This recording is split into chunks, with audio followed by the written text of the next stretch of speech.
a flowing river, surrounding castles and skies, and the crowd is growing bigger, listening for the hammers and the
wanting you the way I do.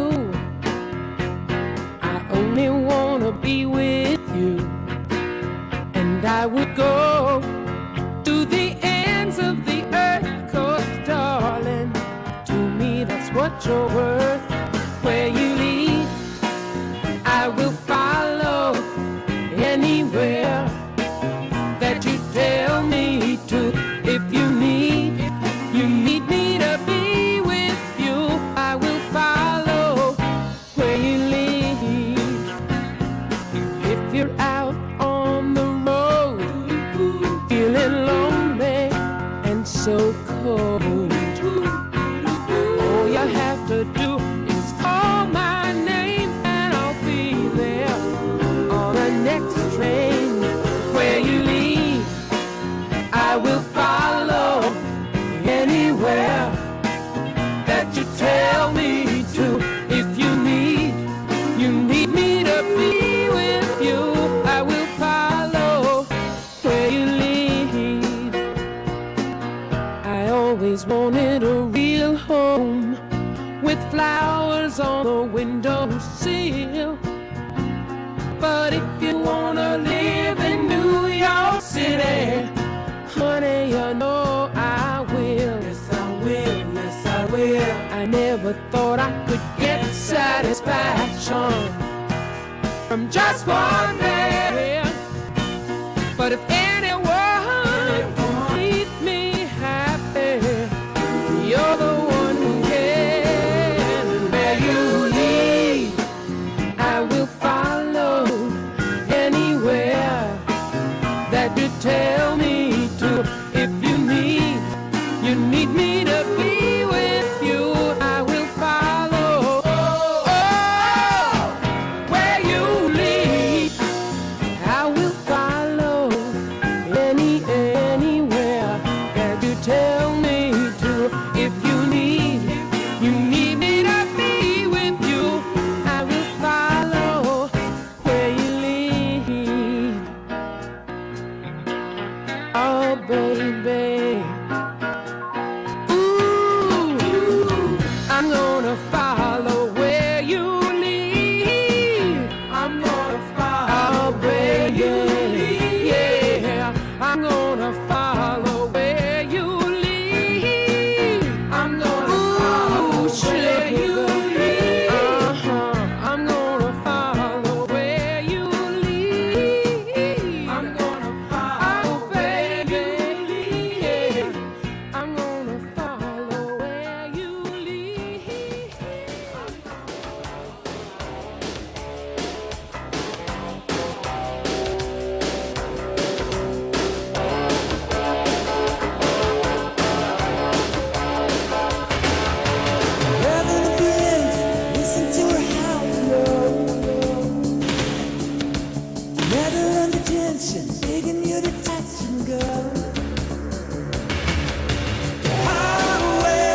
spreading out her wings tonight.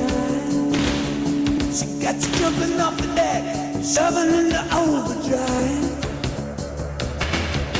Highway to the danger zone. I'll take you right through the danger zone. Never say hello to you until you get it on the red line. Oh, no. You never know what you can do until you get it on the line. And then you got to go.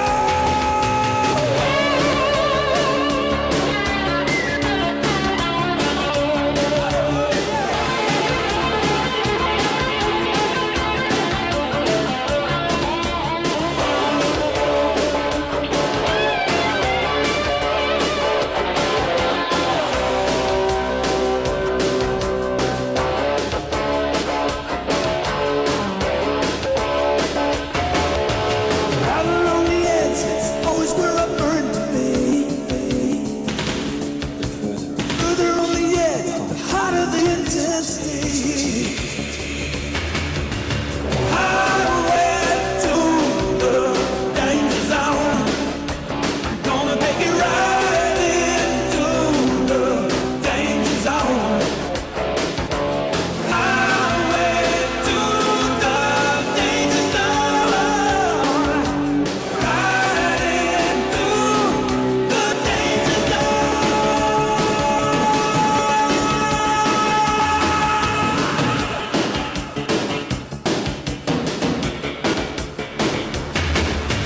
Highway to the danger zone. Gonna take you right into the danger zone. Highway to the danger zone. Right into the danger zone. Highway to the danger zone. Gonna take you right into the danger zone. Highway to the danger zone. Right into the danger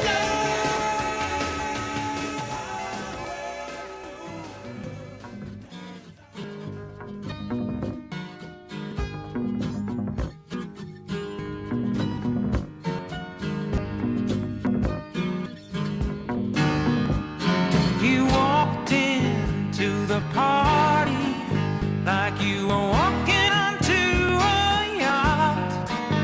Your hat strategically dipped below one eye. Your scarf, it was apricot. You had one eye in the mirror as you watched yourself gavotte. And all the girls dreamed that they'd be your partner. They'd be your partner. And you're so vain. You probably think this song is about you. You're so vain. I'll bet you think this song is about you. Don't you? Don't you? Oh, you had me several years ago when I was still quite naive. When you said that we made such a pretty pair and that you would never leave, but you gave away the things you loved, and one of them was me. I had some dreams, they were clouds in my coffee, clouds in my coffee. And you're so vain. You probably think this song is about you. You're so vain. I'll bet you think this song is about you. Don't you? Don't you? Don't you?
see a total eclipse of the sun when you're where you should be all the time.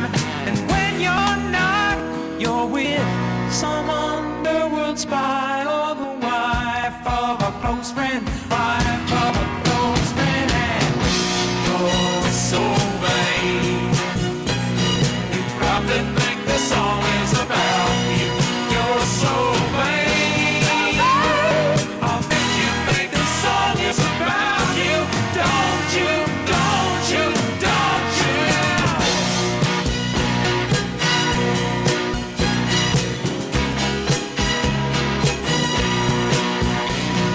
You're so vain, you probably think the song is about you.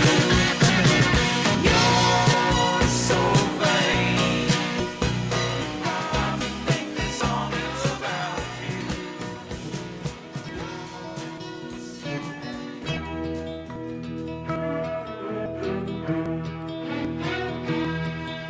A child arrived just the other day. He came to the world in the usual way, but there were planes to catch and bills to pay. He learned to walk while I was away, and he was talking for I knew it. And as he grew, he'd say, I'm gonna be like you, Dad. You know I'm gonna be like you. And the cat's in the cradle and the silver spoon, little boy blue, the man on the moon. When you're coming home, Dad, I don't know when, but we'll get together then. You know we'll have a good time then.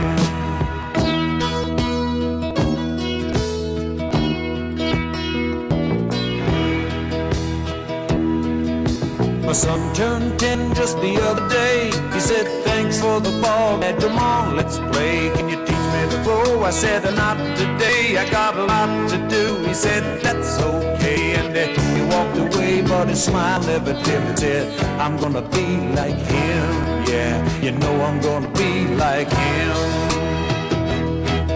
And the cat's in the cradle and the silver spoon, the little boy blue and the man on the moon. When you're coming home, Dad, I don't know when, but we'll get together then. You know we'll have a good time then.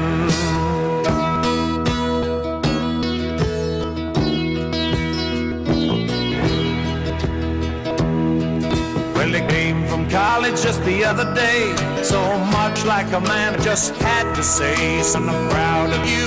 Didn't sit for a while, he shook his head and he said with a smile, what I'd really like, Dad, is the borrowed car keys. See you later, can I have them, please? And the cat's in the cradle and the silver spoon, little boy blue and the man on the moon. When you're coming home, son, I don't know when, but we'll get together then, Dad. You know we'll have a good time then.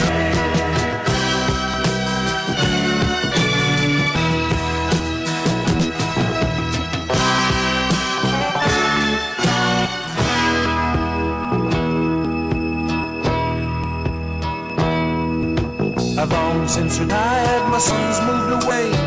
Called him up just the other day. I said, I'd like to see you if you don't mind. He said, I'd love to, Dad, if I can find the time. You see, my new job's a hassle and the kids are the flu, but it's sure nice talking to you, Dad. It's been sure nice talking to you. And as I hung up the phone, it occurred to me, he'd grown up just like me. My boy was just like me. And the cat's in the cradle and the silver spoon, little boy blue, the man on the moon. When you're coming home, son, I don't know when, but we'll get together then, Dad. We're gonna have a good time there.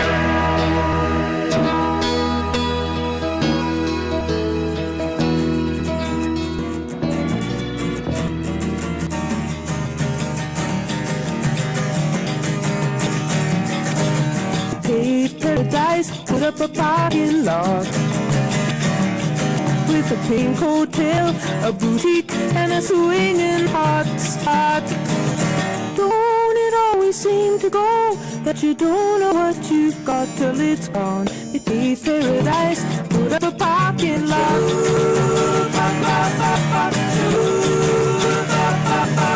They took all the trees, put them in a tree museum,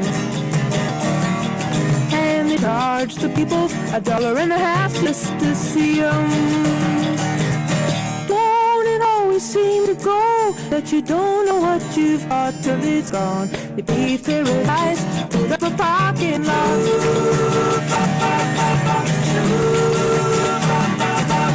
Hey, farmer, farmer, go with a DDT now. Give me spots on my apples, or leave me the birds and the bees. Please don't it always seem to go that you don't know what you've got till it's gone. They paved paradise, put up a parking lot.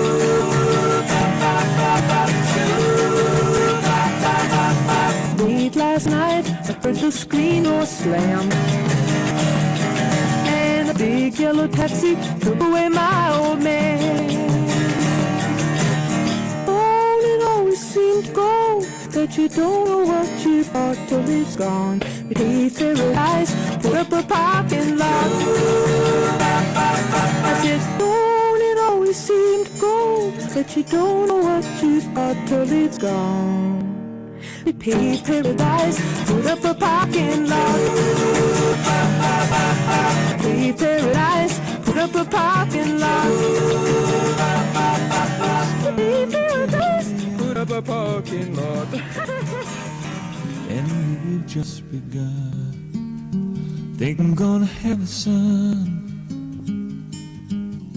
He will be like she and me, as free as a dove, conceived in love.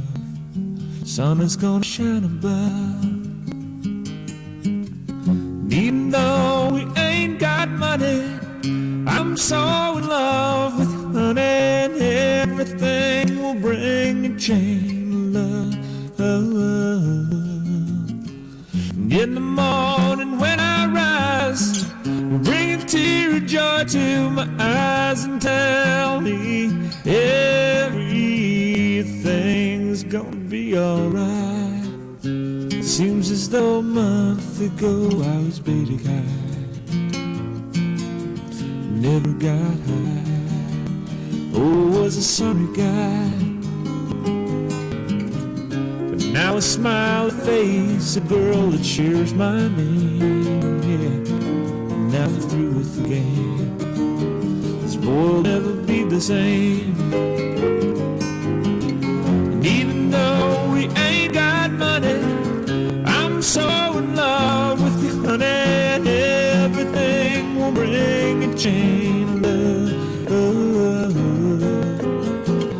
In the morning when I rise, bring a tear of joy to my eyes and tell me everything's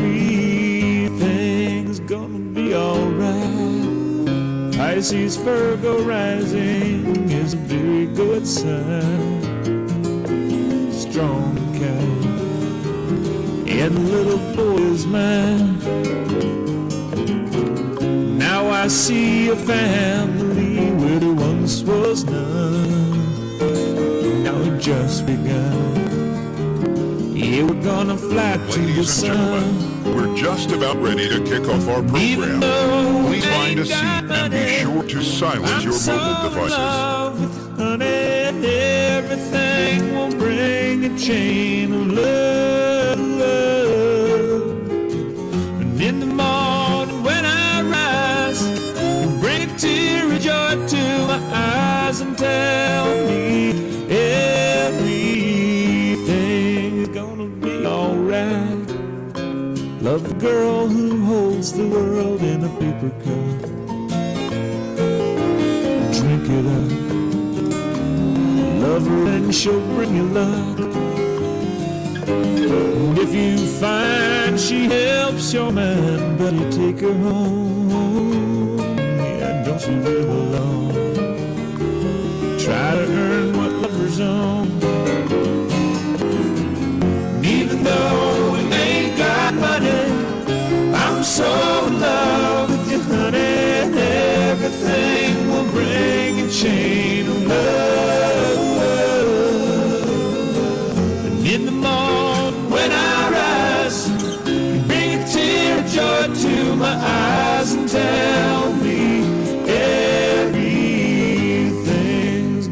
be alright.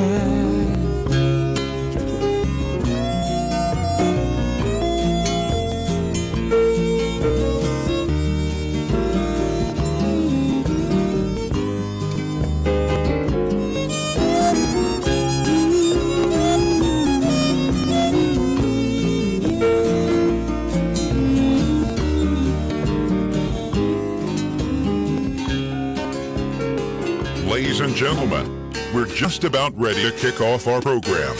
Please find a seat and be sure to silence your mobile devices. Losing it sure looks bad. They won't give peace a chance.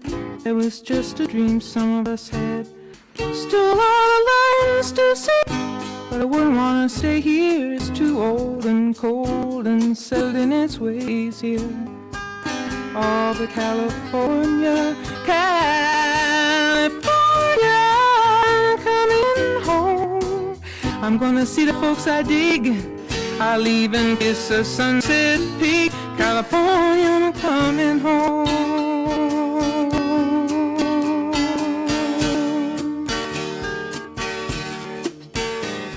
I met a redneck on a Grecian Isle who did the boat dance very well. He gave me back my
Ladies and gentlemen, please welcome RFMA Executive Director and CEO, Tracy Thompson, CAE.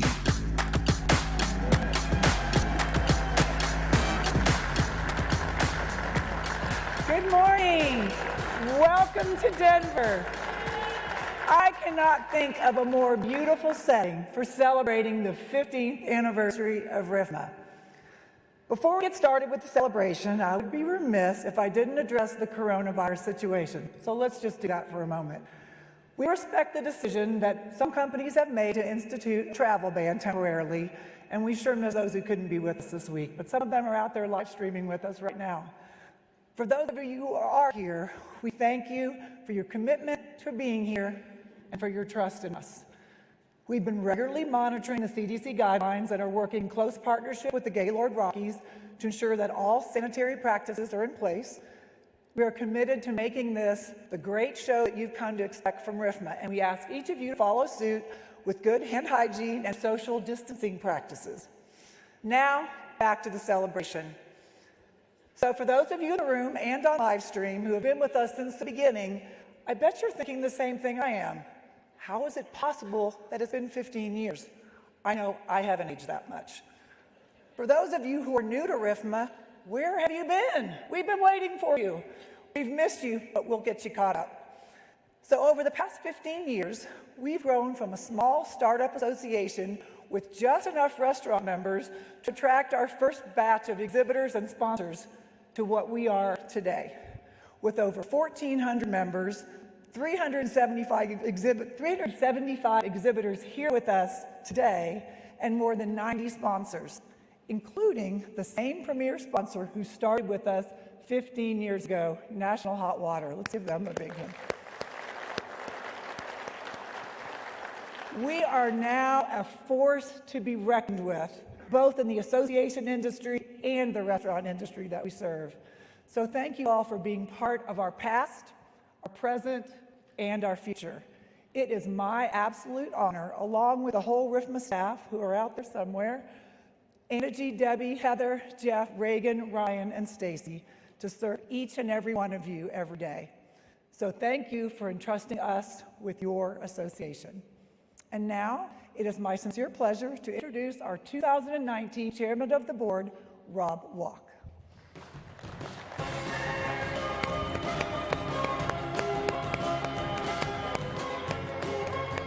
Thank you. It has been my privilege to work with Rob this year. We have heaped an awful lot on his plate these last months, but Rob is always up to the challenge. He addressed each and every situation with caution and forethought, and always wanted to ensure that everyone's voice was heard. Thank you, Rob, for your unending support and the enormous amount of time you put into RFMA this year. You know, if you were being paid by the hour, you'd be making, well, $0 because it's a volunteer position. Sorry, Rob. So now for his final thoughts as his term comes to a close, Rob Walk, everyone. Thank you. Thank you, Tracy, and good morning, RFMA. It is early. Our first official item of business for this annual meeting of our membership is to recognize our dedicated board of directors.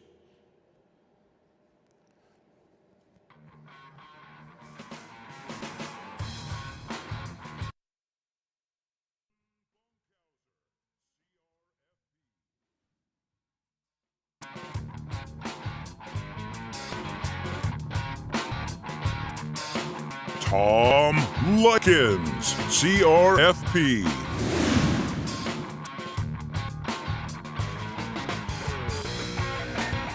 Jay Roach, CRFP.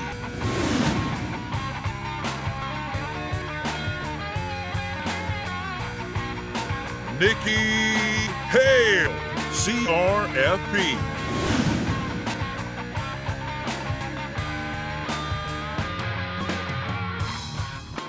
Rob Walk, CRFP.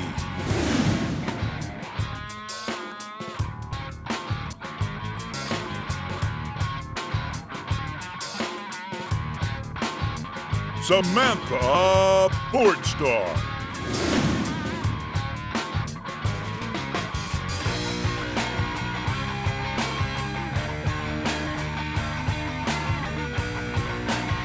Jay Andrup, CRFP.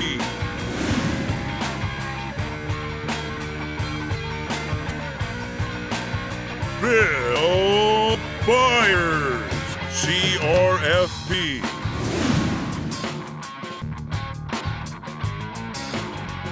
Gregory Clark.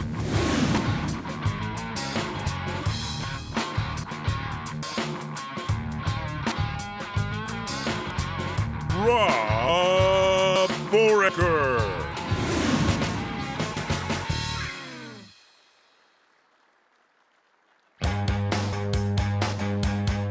Wendy Gallo, CRFP.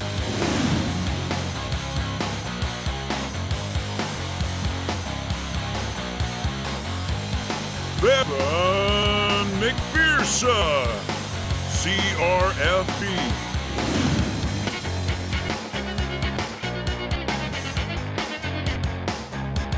Kelly Otto, CRFP.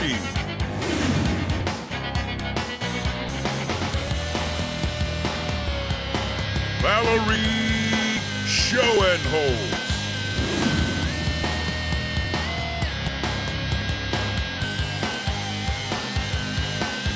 Tracy Thompson, CAE.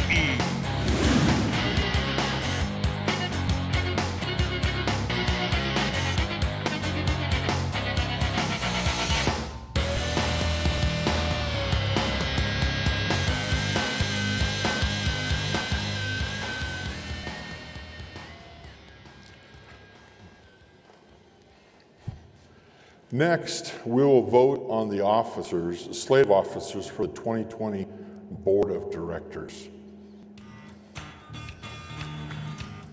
Preston Funkhauser, CRFP.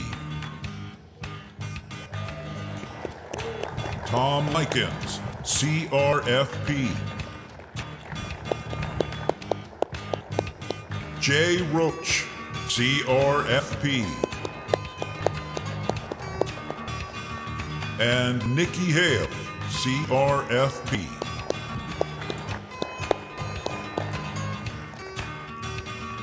Only association members may vote. May all who vote to accept the slate of officers as presented, please say aye. Aye. Any opposed? The slate is accepted as presented. Congratulations to the officers and thank you for your vote.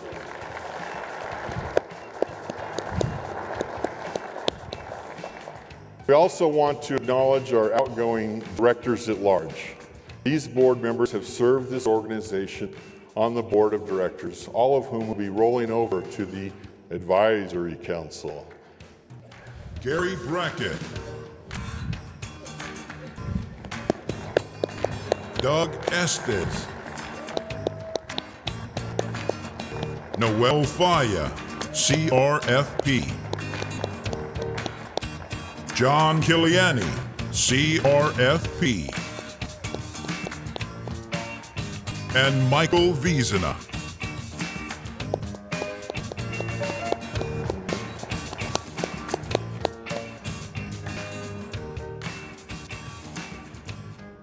As my service as chairman ends with the preceding vote, I express my thanks to those who have served with me this past year and are rolling off to the greener pastures known as the Advisory Council. Thank you, Noel, John, Doug, and Michael. And a special thanks to our immediate past chair, Gary, who's been at my side as a sounding board and a guiding voice of support. I welcome Preston and the new board, and I know that they will do a wonderful job of carrying the leadership torch as we move forward and toward another 15 years of success as an organization. And finally, I wish to thank the RFMA staff for helping us grow from an idea in 2004 into what you see today as an association that is all about facilities and only about restaurants. To Tracy, our CEO, and our hardworking RFMA staff, we salute you.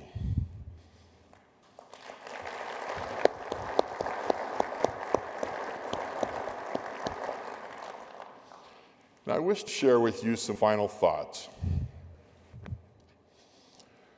RFMA members, welcome to our annual association conference, also known as the largest family reunion of restaurant facility professionals and vendors in the world.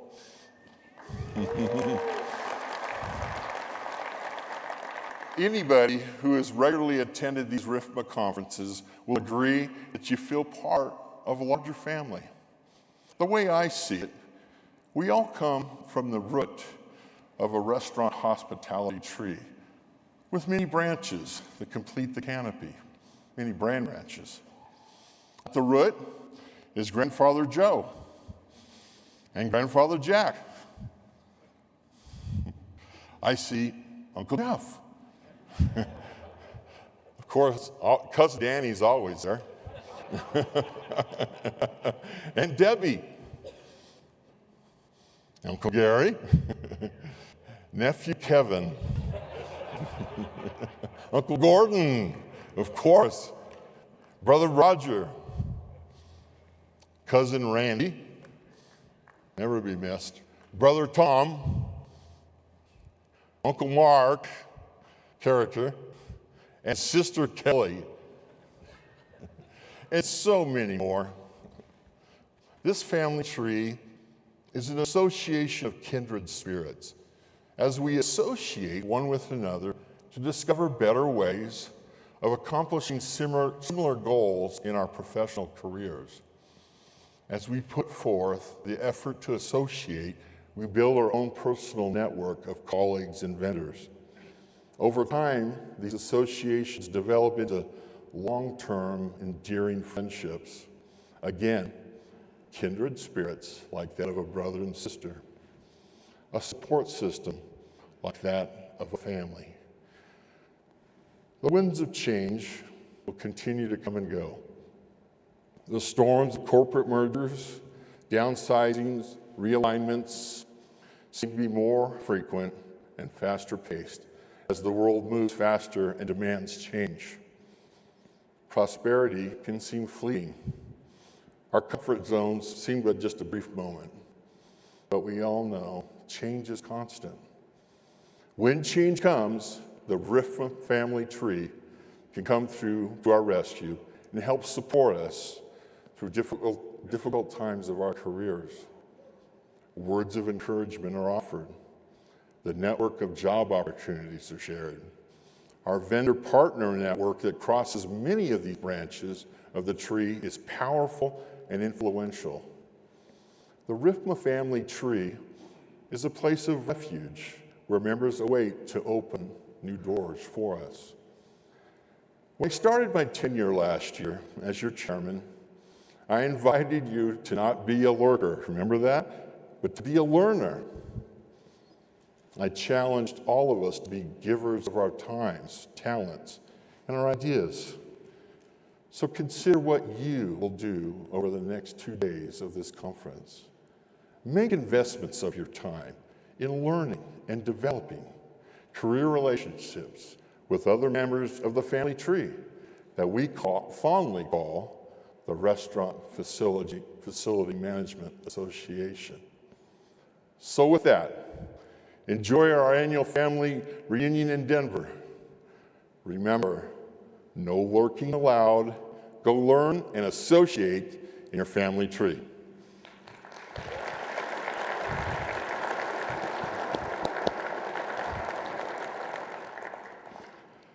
And now I'd like to bring Tracy out for a special announcement. Thank you, Rob. So, as we celebrate this 15th anniversary and celebrate all the work and the many people who have helped get us to this point, I feel so proud of what RFMA has become, and I'm extremely confident that we will continue to thrive in the years ahead. So confident, in fact, that today I'm announcing my retirement as Executive Director and CEO beginning in July of this year.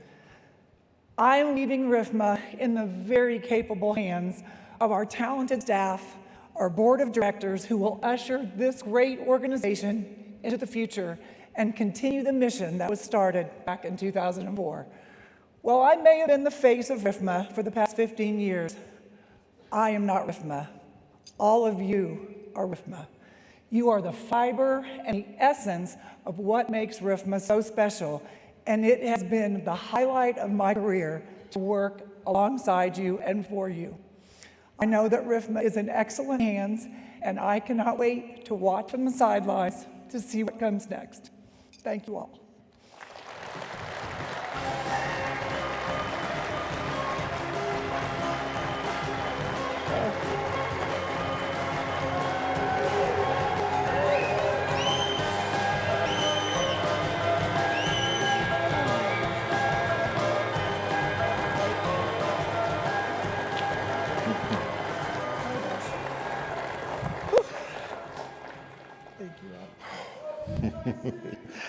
Thank you. I love you all too. Wow.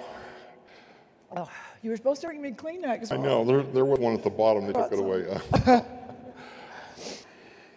It's not often that you get to serve alongside leaders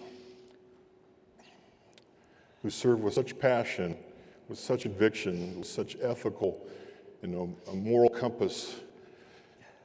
And it's been a privilege for me to serve with her. It's been a privilege for all of us to be with Tracy these last 15 years. And in honor of the 15 years, we present you the token of our appreciation from the association. Oh, that's beautiful. There's got to be a place in Austin for it somewhere, I'm sure.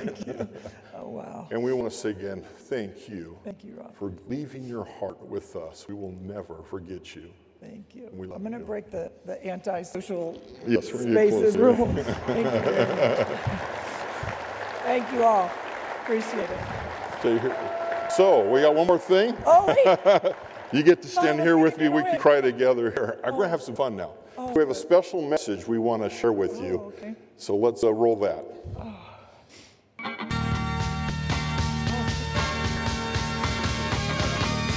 I met Tracy when she first started at RFMA. We were working on the PRISM conference, and RFMA had a couple of booths, a few meetings, but a very enthusiastic group. And Tracy was that point. That's where it all began. Tracy was one of the first people I remember meeting, and she made such an impression on me because she was extremely professional, extremely passionate, and she made everything just run like clockwork. And if you know of us, we're like herding cats. So she's a miracle worker. When I first met Tracy, it was during our initial conference out in Las Vegas. We really didn't know what we were doing, so we hired Tracy as contract labor to help us manage the event.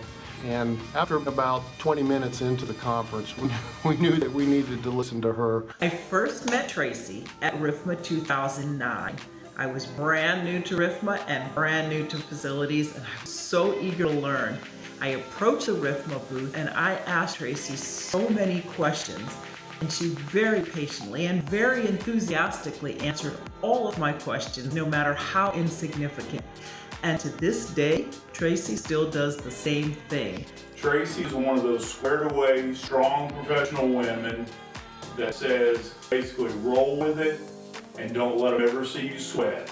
It would be just like Tracy to say when we're doing our board of directors walkthrough right before the conference and thousands of people are coming in, that she would say, hey Carringer, I don't care if your pants fall down. Act like you've been there before, act like it's supposed to happen, and leave them right where they're at.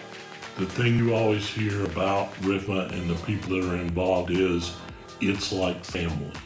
And it's like family because Tracy has really pushed and helped everybody gain that as a group.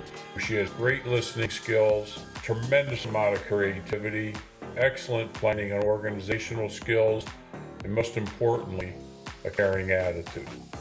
I think back when we shared a desk when I first came to work for you, and to see the vision of the offices you've created for us now, it's been a great 12 years. You are definitely the person who has taken this to unbelievable heights. Without you, RFMA would not be where it is today. I admire you so much. I look up to you. Congratulations on your retirement. Congratulations on all of your RFMA success. Tracy, you've worked so hard to build RFMA into the amazing organization that it is today. I'm so grateful to be part of it, and congrats on your retirement. And I think we're going to start something up here after you leave. We're going to call it the WWTD. What would Tracy do? And I think if we follow and abide by that, we'll be just fine. So congratulations and enjoy. To say that you will be missed is an understatement. I mean, who else is going to cook me sweet potato hash dinners? You've set the bar really high, and I'm so proud to have been a part of your tenure even for this short amount of time. Thank you for your guidance and coaching. I will miss you sorely. You know how much I love change, so clearly you know I'm in denial. Thanks again for taking a chance on this Aki. Gig 'em. Thank you for your leadership, your kindness, and most importantly, your friendship. We love you. You enjoy all the time and have happiness with your family as you lived in Austin, and do what you do in Austin with the Longhorns, the Steers, and hook them.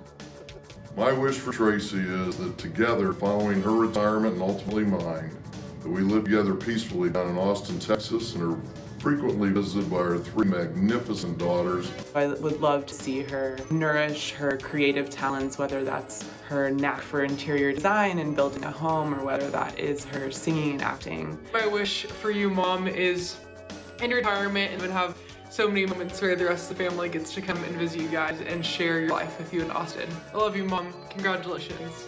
RFMA staff, members, and conference attendees, thank you for the joy that you brought my mom. Mom, I'm so proud of you. I love you, and cheers to retirement. Oh, I do have a little something for you, in case you were wondering.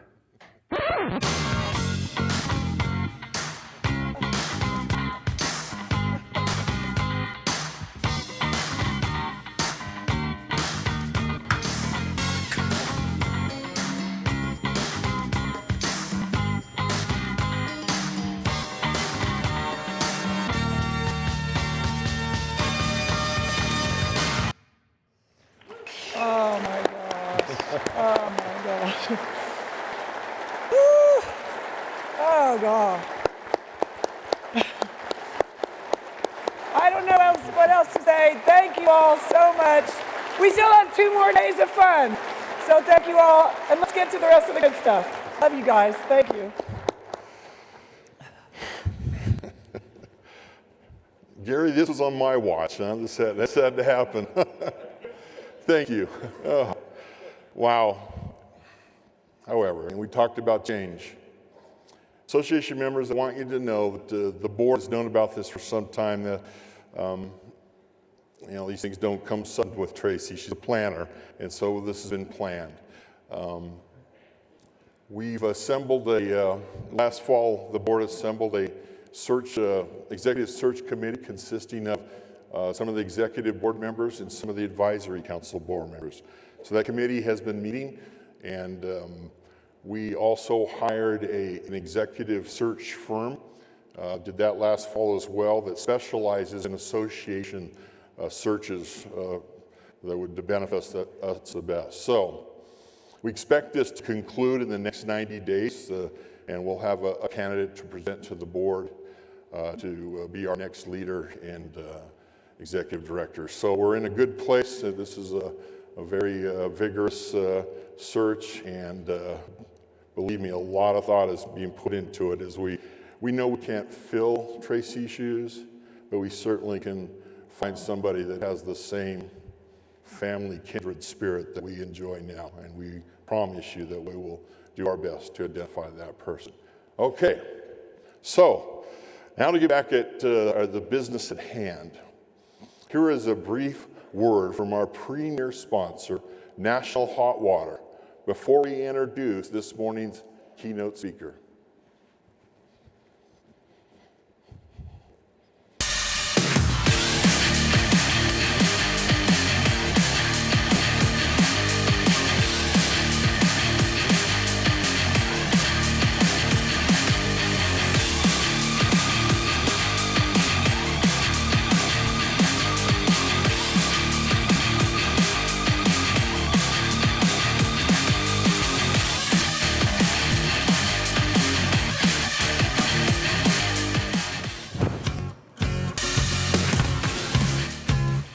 Ladies and gentlemen, please welcome National Hot Water's Vice President of National Accounts, Randy Meyer.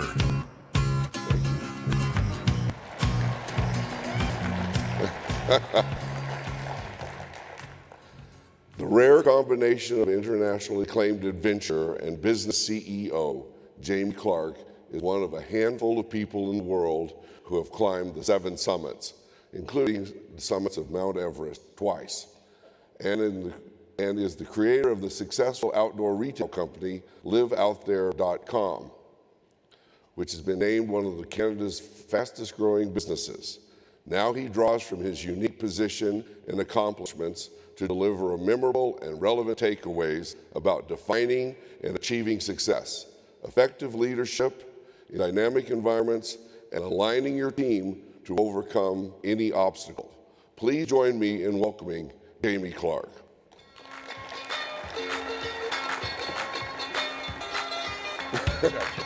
Thanks, Randy. Well, good morning, everybody. It's a treat to be here. It's kind of fun. I didn't expect an emotional morning. I said, oh my God, I didn't even know who was on the video and what was going on, but it was heartfelt and it was nice. And so thank you for being here. It's a treat and an honor to have the chance to spend a little time with you this morning. I want to keep us on schedule because you have a pretty busy day ahead of you. And I want to thank Tracy for, I think we bumped into each other at a different conference, and she said, you've got to come to this one. And through the force of her personality and will and vision, I'm very grateful to have the chance to spend a bit of time with you. So I'll add my voice to the chorus of congratulations and gratitude, happy retirement. Although Tracy doesn't strike me as someone who's going to retire, I think now just more time to do other shit, basically, is what's happening. Shouldn't swear right off the start, my apologies.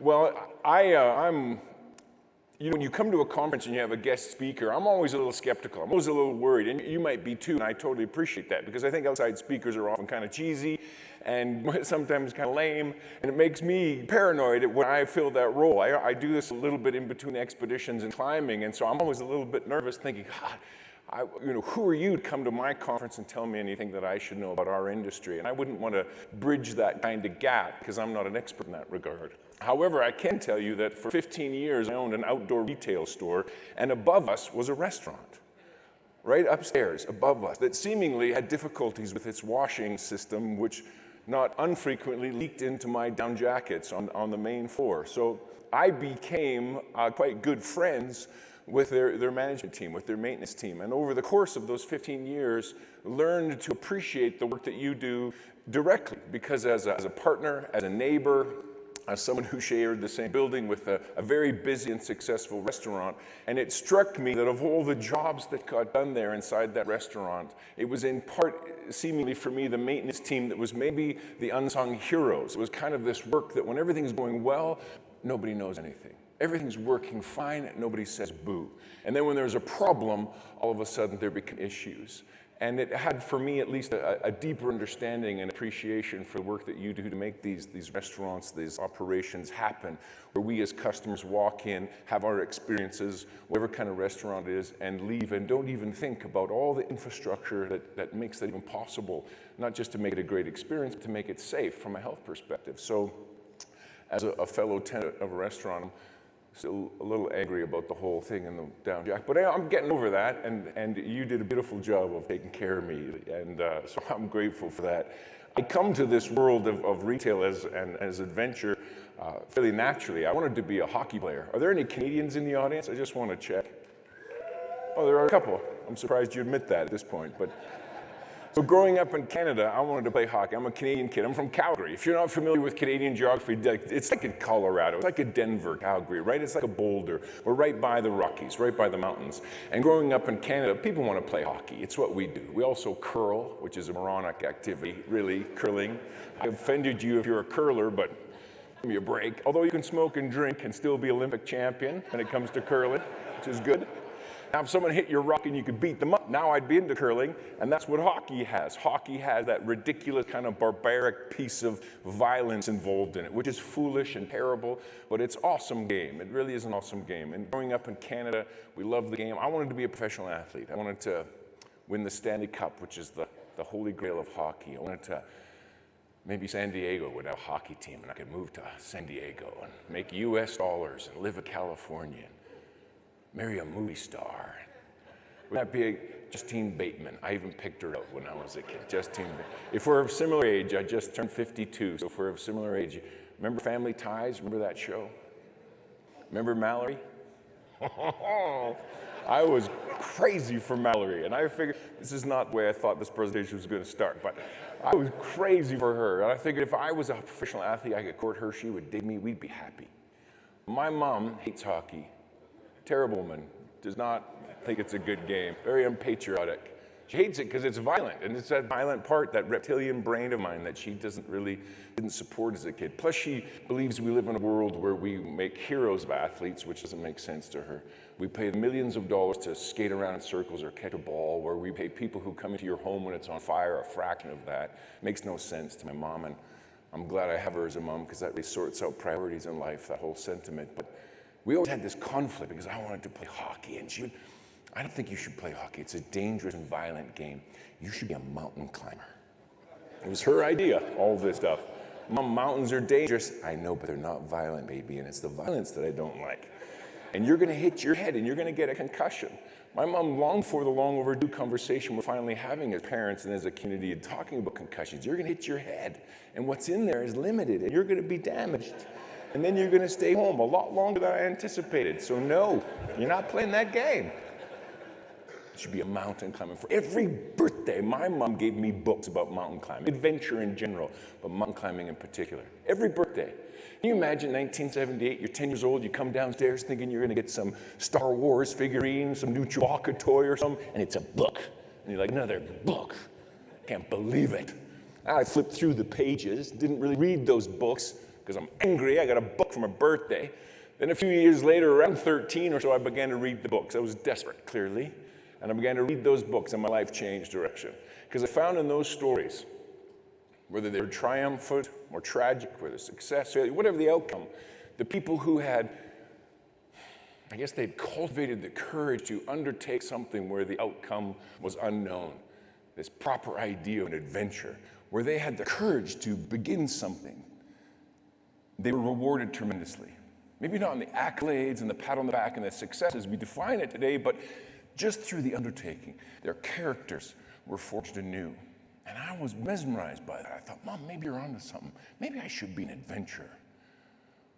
Well, what about Justine? Like, what is she going to do if I don't play hockey? She'll find someone. She'll never be as happy, but if I'm not going to win the Stanley Cup, like, what would be the mountaineering equivalent? So I grabbed the family's encyclopedia, because that's how you Googled when I was a kid. Beneath the candlelight with a cool pen, I studied the old text.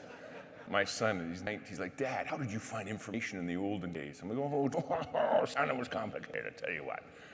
Surprisingly, we read books, boy. And I learned there of the Himalaya, of Nepal, Tibet, Mount Everest. I thought, that's it, I'm gonna climb Mount Everest. I made that switch quickly, because I believed it would be possible. I was lucky, I grew up in a home where, we had a modest lifestyle. My stepdad, a school teacher, my mom stayed home and took care of the kids, and that allowed every day from school, somebody warm and caring, and the food come through the front door, a family, not unlike this. A belief in the possibility. My mom would carry that kind of influence along, that you were born into great opportunity and privilege in your lifetime. One, you're my kid. It's a leg up for you. Two, you better take advantage of this. You probably won't even understand what opportunities you have in your lifetime, and you better leverage them. I think somebody said earlier, to be a learner, not a lurker. God, I love that. A learner, not a lurker. That was the kind of philosophy my mom would have. So there's a possibility, but it was also met with a butt kick. If you came home from a sporting contest and you were wearing a participation ribbon, my mom would make you take it off. But if a badass, the old lady, you know, take it off, why? Well, did you earn that? Well, yeah, I was in the race, I ran the race. Well, you're not much a runner, you clearly didn't win, so what did you do with that? I just ran with the group, what's the issue? When a friend lost the weight, did you help them? Did you contribute? No, that's one person to beat. I let them go. Why would I do that? It wasn't that big hill. Did you work hard? Did your legs burn? No, I coasted. That sounds terrible. They'd take that ribbon off. You don't deserve it. The next race I went into, man, I worked a little harder. Guy lost his shoe. Hey, Robbie, let me help you with your shoe. Big hill comes out. I better burn my legs. I want to keep that ribbon. Mom was constantly, you're not a snowflake, Janie. You're not special. She even got a piece of paper out and drew a bell curve. Here's the average, and you're in it. Someone's going to make it up, she would say. It's probably you. I know. In fact, you're probably on the left side of it. And her focus always was, are you moving? Are you moving forward? Are you pushing yourself along? Are you making progress? And it was this wonderful cocktail, and I've tried to learn it from it as a parent, thinking, well, how do we offer that encouragement and belief that isn't just like, oh, it's special, you can do it, and here's your ribbon, you participate, rah-rah. Because you don't get to just be a heartbeat and show up and get reward. It doesn't work. That was her philosophy. So along with this idea that you have opportunity and you have privilege with a butt kick that came with it, there was this belief that by applying yourself, you could do great things in your life. I had won the Stanley Cup 1,000 times in a backyard hockey rink. My dad supported it even though it killed the grass. And I discovered years later why, because out there in the snow was the unmonitored bottle of scotch. Saturday morning, 10 o'clock. Skate, kid? Sure, Dad, let's go for a skate. Why not? 4 o'clock after school skate? Okay, sure, that sounds great. Out we go. And in my imagination, winning the Stanley Cup. I had done that, why wouldn't I be able to climb the world's highest mountain, the Stanley Cup equivalent, Mount Everest? Funny thing, when I had that dream, I kept it quiet for quite a while, which is often the case with ambitious goals. We keep them quiet. New Year's resolutions, I think we do the same thing. Why? I think it's in part for fear of being judged if we fail, and probability is that we will. So we don't want to make mention of it. Better to keep that dream or goal quiet. But if we do that, we rob ourselves the chance of getting some support, because there are people out there who want to support us. But being the coward that I was, I kept my dream quiet until one day after school I came home eating some chocolate chip cookies my mom had baked from scratch. Became a little hypoglycemic, drunk on the sugar, vulnerable. I had to share with somebody my new dream, so I whispered my little sister's ear, whose share of cookies I'd eaten, who's a little sore with me. Did I tell you I'm going to climb Mount Everest? She's like, you couldn't climb Mount Everest, you're a loser. My mom didn't like us to fight when we were kids. We used to have a fight club in the basement. Can't talk about it, but it's the first real fight club. Can't talk fight club. So my brother invited her down to watch. We beat each other up. I'm a bit of a bleeder, so it was a bit of a mess. Covered in newspaper. He won as usual. My mom shut the fight club down. I'm like, way to go, buddy. You've ruined fight club. At that point, she didn't like us even to verbally joust. This is your family. You know, take care of each other, she would always say. This is your family, your siblings. It's a harsh world out there. Take care of each other. So when my little sister's picking on my new dream, you're a loser, you couldn't do it. My mom wouldn't have that. She turned off the blender on the next batch of cookies and walked over the table. I'm thinking to give Dominique, what for? Didn't even look at Dominique. Looked right at me. What did you say, baby? I'm caught a bit off guard. My new goal, Mom, I'm gonna climb Mount Everest. Without skipping a beat, she's like, you're gonna play hockey. I'm like, make up your mind, woman. Which is it? For the next 10 years, I did precious little else other than pursue this goal until I finally weaseled my way onto a team. And I'm being falsely modest in some Canadian way when I say weasel. I weaseled my way onto that team. When I first went in and got interviewed to join them, because large expeditions, you had to apply for a position. It's like not like today, there's sort of these commercial climbs where you can pay some money and get on an expedition. Back then, it was a little bit different. It evolved and changed. Now, then you had to kind of earn your spot in the way of application. And I came in, they were in a training camp near my home in Calgary, near Banff, Lake Louise, like just being down the road here, and I got wind of it, and I was like, ooh, they need to be on that team. If I go on that expedition, their chances of success will surely double. They need me. And so I came in there pretty confident, arrogant, you might say, but in belief. And within about 75 seconds of the interview, they said, no, kid, it's not gonna work. And I was a bit shocked, because how do you measure someone in 75 seconds? I always like to ask why. Like when you have to face rejection or setback or problem in life, I like to ask why. I learned it in high school. I asked a girl to prom or grad, and she said no. I asked, well, why? She spoke of hygiene and some dental issues and some other things. It's embarrassing. You know, we all have our blind spots, right? We can learn. Always learning. I did some research and realized, whew, I could crack this problem, some scrubbing and bleaching. And I went back, and she was like, ooh, wow, good for you, but still no. So I asked another girl, she said yes. And so we kind of learned this idea of a constant sense of curiosity, constantly wanting to learn, constantly looking to learn, always, especially in the face of something that's embarrassing or we don't want to listen to it. In fact, if we feel that kind of moment and that's when we want to cut and run, find excuses, that's the moment we got to kind of sit in that uncomfortable pocket and take some feedback. And so I was accustomed to asking, I was accustomed to facing rejection and accustomed to asking why. I'm not trying to convince you otherwise, I just want to learn. Just want to learn from what's going down. So they're like, no, you can't go. But why? Well, Jamie, now that we met you, you're clearly a jerk. I don't know why I'm looking right at you while I'm telling the story, but I'm sorry. I'll gaze out into the distance. But that was like, what? What do you mean? Well, you're clearly a bit of a moron. And they said some of the things I can't repeat because it would be off color. And then they started talking among themselves. Could you imagine being stuck in a mountain with this guy? I'd kill myself. And I'm like, I'm still here, fellas. And they're like, yeah, why? Get out of here. And I was just shocked that you'd think, you know, in an interview process, when I've interviewed employees, you knew it wasn't going to be right. You go through the process, you give the 20 minutes, 25 minutes, oh, wow, we'll get back to you. And we don't tell each other the truth. And I was so grateful that they told me the truth. Although, man, it was painful and shocking. Why? Because you're a moron. No amount of talent will ever outpace a bad attitude. Doesn't matter how good you are at your job. If you bring a toxic attitude, you'll just destroy the effort. I learned that lesson all those years ago, and I've multiple times made the mistake in hiring people inside of my businesses because you get someone who comes and they have all this talent and skill, You think, well, I'm good with people. I'll help them. We'll put them on a people improvement performance program, and I'll mentor them. And sure enough, 6 months later, you're like, oh, how can this person? Because it doesn't matter how much talent you bring to the table. If you carry with it kind of a toxic attitude, it's never going to work. And they spotted that in me so quickly. You're arrogant, you're self-involved, you probably have agendas, they're often hidden. Well, we know your type. You're a jerk, snake in the grass. And the problem is you're probably no dummy too, which makes you dangerous. So you're not going on this team. And I walked out of there and I panicked. Because mountain climbing is a small world.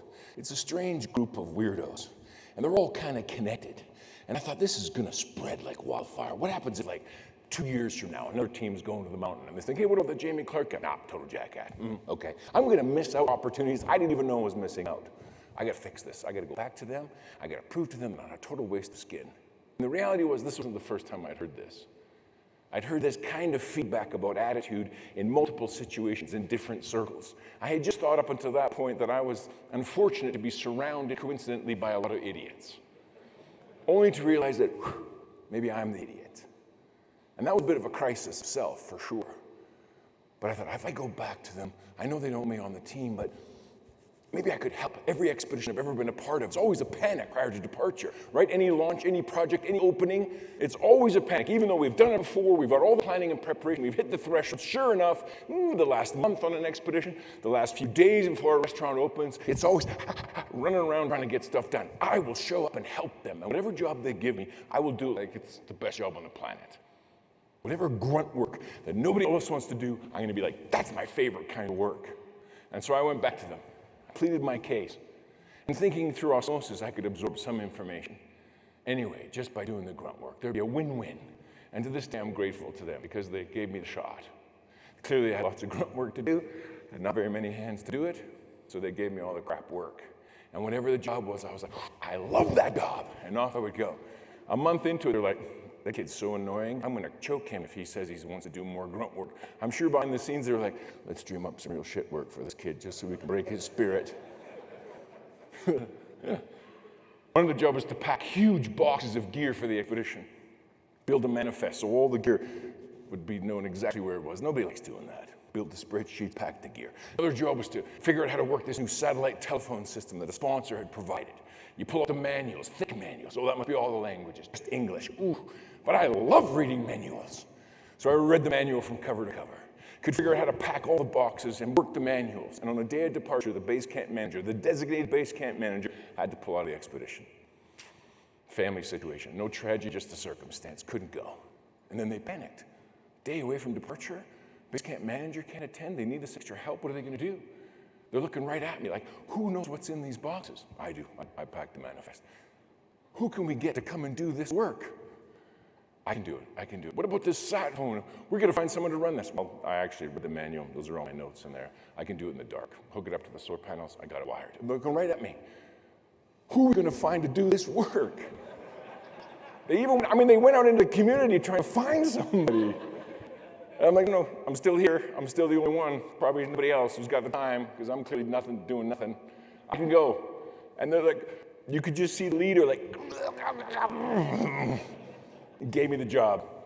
I was like, I will not let you down. I will carry that phone to the summit of Mount Everest. I'm going to the top of the world, man. High five. He's like, God, kid, you're weird. No, you're not. You're at base camp. You're not going on the mountain. Love your passion, but you're a bit weird. It ruins it. You're not going up a mountain. You're in base camp. Get that through your thick head. I can't even believe we're inviting you. I will not let you down. In the back of my mind, I'm thinking, hey, this is Everest. He's not going to let me go on the mountain. We'll see. Chances are somebody on this team is going to get sick or die. And when they do, I'm taking your place to the summit. What a terrible human being. I was looking through you. Size 11? Okay, hopefully you'll be the first to go.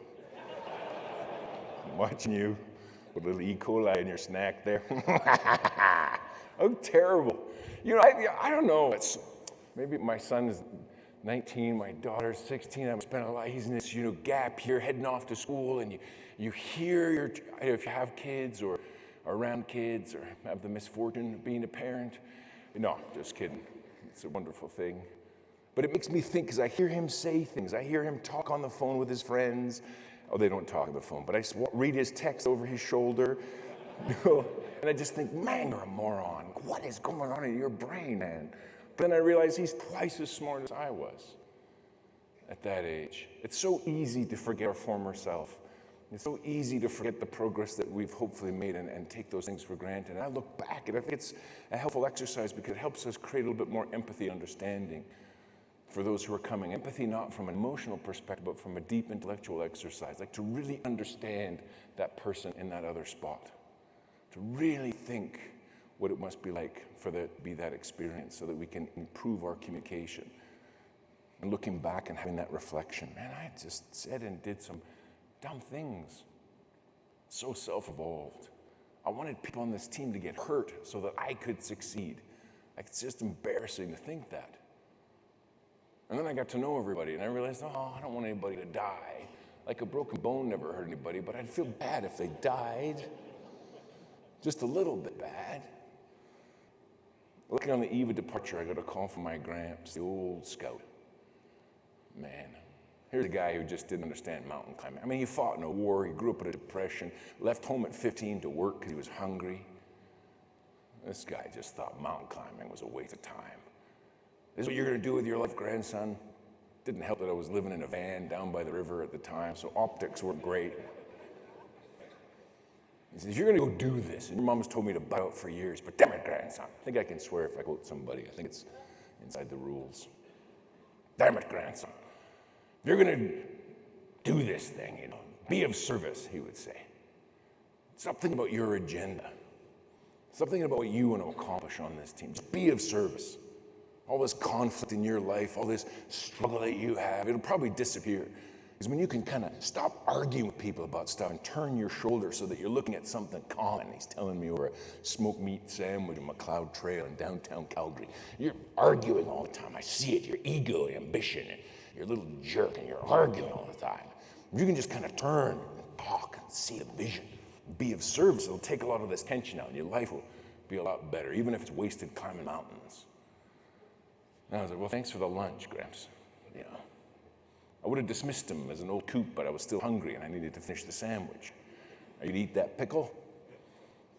But that conversation, that idea of being of service, kind of like those leaders telling me that no amount of talent will ever outpace bad attitude. This idea of then complementing that with this service philosophy would, again, change the direction of our expedition. We would go off the mountain, no longer just thinking primarily every day about my agenda and how I can manipulate the situation to afford me the goals and things that I wanted, and just to be to kind of push that back and just, let's serve the mission. How do I help this team safely climb this mountain? And we would spend 9 weeks here in the Himalaya on this monstrous peak. And unfortunately, we wouldn't have the success that we'd hoped for. We would fail. Wind, cold, avalanches, poor decision making. We jog up there with some spray paint, mark our high point you can see there. Pretty disappointing to have to go through all that work and not make it. We came home to a press conference. Man, it was a slow news day. The media had showed up en masse, attacking us as to why we failed, wondering who made what mistakes. But our leader didn't take the bait. You're not going to throw anybody under the bus in that situation. So he spoke in cliches, which is irritating but effective. Snow didn't fall our way. The wind blew against us. He became more aggressive. And I thought maybe I should get up and say a few things in the press conference. I was getting impatient, now defensive, bad combination. And so I jumped up and tried to say a few things. But what do you know, after all? You probably had goals and dreams at one point in your life and clearly failed at those. Now you're here attacking others to feel better about yourself. It didn't really go over that well. But the press conference wrapped up and everybody left. And man, the next day the newspaper really took a beat down on us. Me in particular, and I deserved it. My buddies were like, dude, you were totally misquoted, taken out of context. I'm like, nope, that's what I meant. Well, that's a good article. Sometimes in life, mirrors lift up from the surrounding terrain and reflect the raw reality of who we are. Hopefully it's not public, but social media doesn't help that these days. But when those lessons are being taught, man, it is in our best interest to pay some attention. And it really threw me for a loop because everywhere we looked, this thing was characterized as a failure. I know we didn't reach the summit, but in a small egomaniacal way, I felt like, yeah, but in some way, at least we got to go to the Himalaya and try. Like those books I'd read as a kid, they were no longer a dream. They were in part reality. Failure, yes, but made me think, well, what is success? I mean, I knew what it was as a student at school. I knew what it was as an athlete. And even then, and I still know it now, I get measured by the density of my wallet. Facades I can put forward, leveraged on debt or otherwise. There's success. But what do I think it is behind the scenes, if I'm really honest and thinking, what do I think success is? I didn't know. Too willing to agree with whomever spoke last. Kind of a dangerous way of going. We had to go back to the mountain.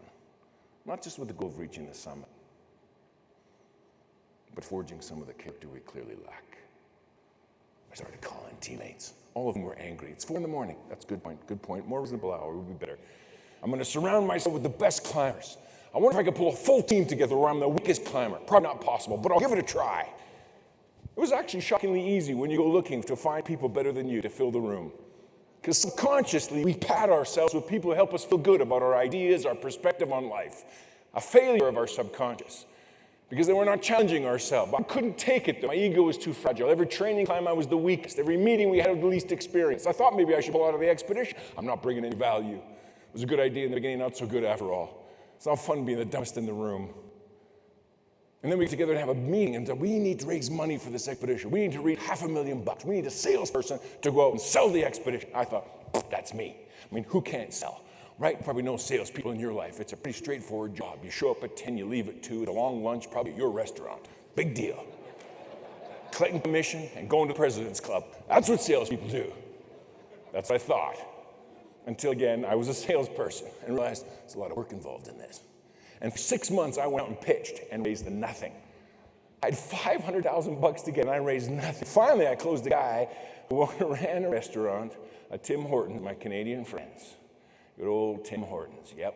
Gave me $5,000, for which I was grateful, and a donut gold card, for which I cursed him. You don't give a kid living in a van down by the river a donut gold card. I'm going to eat at your franchise 4 or 5 meals a day. I'm not self-conscious. I'm coming in. I need 6,000 to 7,000 calories a day to keep up with the demands of training. I'm going to come there. And back then, there were no healthy soup and salad options, donuts and coffee. There were muffins. Don't be fooled by a muffin. Same shit, different shape. That's all a muffin is. Honestly, I'll take the muffin. Have the donut, same crap. I gained 12 pounds, training hard still, which is why you begin to think about calories in terms of quantity and quality. 12 pounds. I was already the slowest on the team. Now I'm the chubbiest. 12 pounds. My strength ratio has gone out the window. I'm not even a one-pack anymore. The good news is, though, when we got stuck in some storms and my little six-pack buddies are all purple-lipped and hypothermic and freezing, I'm like, whoo, toast you up here, fella, feel good. My girlfriend's like, you're so squishy, love it. But other than that, so I couldn't raise money, I'm like, I gotta quit. And I forgot to ask all those people I pitched for money why. They said no. Every day they were saying no. Why didn't I ask why? I was embarrassed. So I called a few back. Why wouldn't you give me any money? Well, Jamie, it's a timing issue. Oh, I love your adventure. I love the whole thing. Stick with us in 6 or 7 years. Maybe we'll give you some money. Like, you're not helping me. I got one guy on the phone who spoke the truth. He was in Calgary out of Houston, Texas, running an oil and gas company. I have Texas background. I apologize for the accent you're about to hear, but it's been cut into my memory in a way that I can't shake it. I asked him, why in the hell would I give you and your idiot friends $50,000? Is that bad or what? But that's what it is. At this point, I'm getting angry. How do you know my friends are idiots? You're an idiot. Your friends are idiots. Idiots moving past. I didn't know that, but it's true. Tracy, mate, she lives in Austin. That's the case. And this panic, in that moment of absolute desperation, ready to pull out of the trip, my whole life dreams are going into the toilet. I'm like, can you help me? God, I'm so pathetic. I asked for help. The worst kind of person. Can you help me? And you know what he said? Sure, come in next week. We'll work on your executive summary. It's 4 pages, dude. Summary, 1 page. What? You'll help me? Sure, I'll help you. 1 hour, that's all you get. What? Okay, great. 1 hour turned into 90 minutes, turned into an invite to come back the next week, turned into another invite, turned into another invite, turned into a mentorship. It lasted for years that taught me the business of adventure. I asked for help, and he helped. And it took me years to figure out that asking for help is not a sign of weakness. It's understanding of strength. Think of this room, the collective intelligence in this room, or those watching around the web at home, bathing in sanitizer. Think of the collective brain in here, which is part of the value of being in this room, coming to Denver, being part of the conference, or online, and connecting. The networking, the communication, there's no problem in our industry no matter what facility, restaurant, complication, or weird tenants you have in the basement that we can't solve. And that's the power of being here. I hope we don't let this opportunity slip through our fingers. Ask questions, have real conversations, ask for help. It's not a sign of weakness, it's an understanding of strength. And when we help each other, we can leverage tremendous opportunity. Think of the 15 years of the association in the first place. If that were not true, we wouldn't still be here. With his help, put the money in the bank. Went back and pitched him in the end a couple of years later. Told him I was going to put his logo on our sleeve as a gesture of gratitude. He's like, who gives a crap? How many people are going to see that? I'm like, nobody, it's just us. Well, then why do I want that? And what happens if you die up there, dead guy, Mount Everest, some bird eating your eyeball, my logo on your sleeve? That's a good point. That's a good point. I didn't think of that. Sometimes in life, all we got to do is pause. We think we got to fill answers immediately. I don't think we do. We just got to pause and let all of our life experience come to bear. Just pause. Be surprised how courageous you are, how thoughtful. Just pause. Note the sweat pouring down your spine. Here's what we'll do. We'll put your logo on there of Velcro. Anybody does, rip that right off. Nobody will see it. It's like, God, you're sick, Pastor. I know. Close the deal, though. Back to the mountain we went. The high hopes of standing upon the summit. Not before we'd spend some time in analysis. Don't have time to dive into it today, but I think every success in life as we think of it is always built on a foundation of failure. But sometimes we got to shift our perspective on failure and think of it more as feedback. At least I do, because I really get weirded out about failing. But it denies us the chance to truly learn. To be a real learner, we have to have the courage to fail. But then we have to go through the analysis afterward, because at the heart of any mistake is a bit of data. And as subject area experts, it's only valuable to us. Our job then to be in a role of leadership is to take that information and data and turn it into information, which can be transmitted, shared. That information then infuses our future planning and shifts in our approach and our systems. And over time, we can prove that to be more successful. Now we have knowledge of how we do things and get things done. And from that, over the course of time, we squeeze wisdom. This idea of data and information and knowledge and wisdom. It comes through analysis, and it comes through kind of a sober thought around failure, thinking of it as feedback. What didn't go well and how do we improve upon it? It's how you climb mountains. It's maybe one of the more powerful lessons I learned as a mountain climber and leading on expeditions and trying to be an entrepreneur and leading a business. And we make simple changes, like take more toilet paper.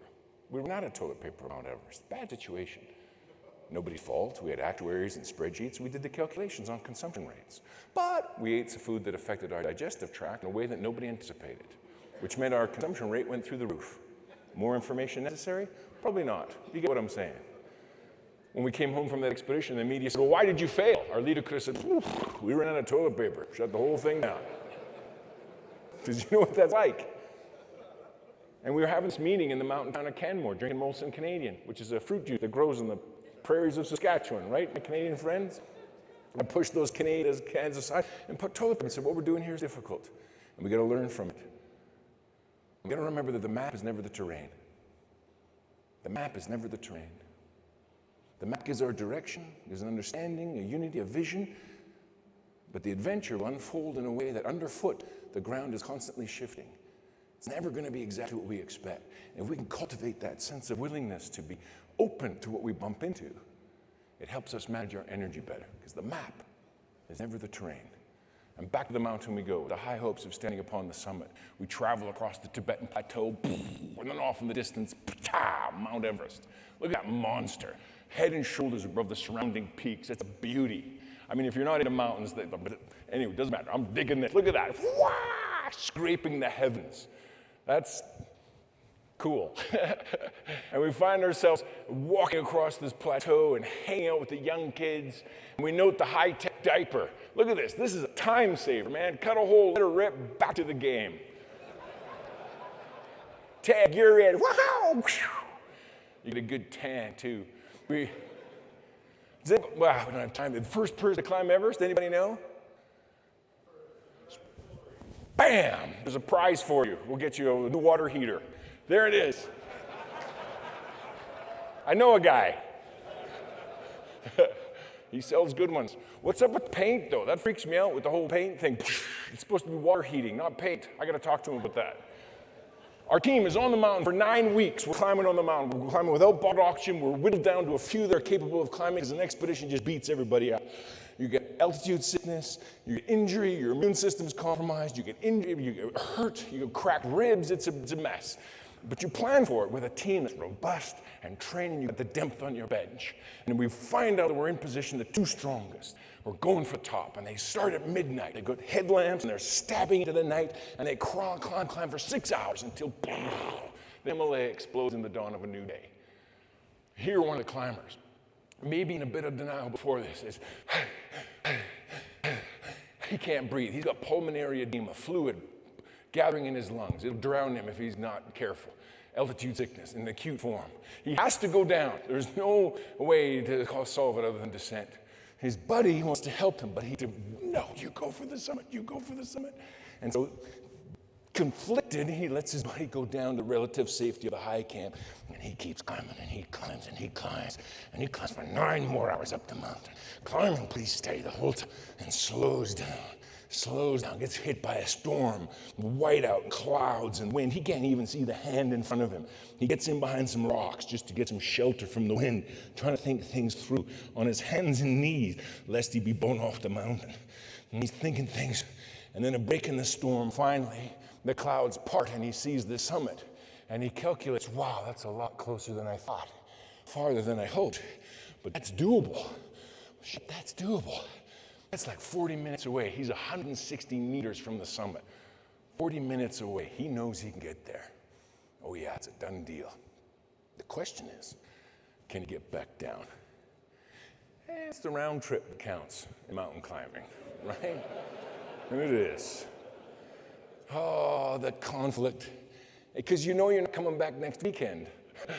That's the thing. This is 18 years in the making, professional effort. Can I make it back down? And you're seduced at this point, right? You got summit fever. You so badly want to reach the summit. Where your passion has begun to bleed its way into obsession. Where values are compromised, right? Judgment becomes clouded. He pulls out his radio. This is what he had to say. Okay, John, how do you feel? Well, I feel fatigued, disappointed, relieved, I guess. I can't go up anymore without jeopardizing my life. I've accepted that.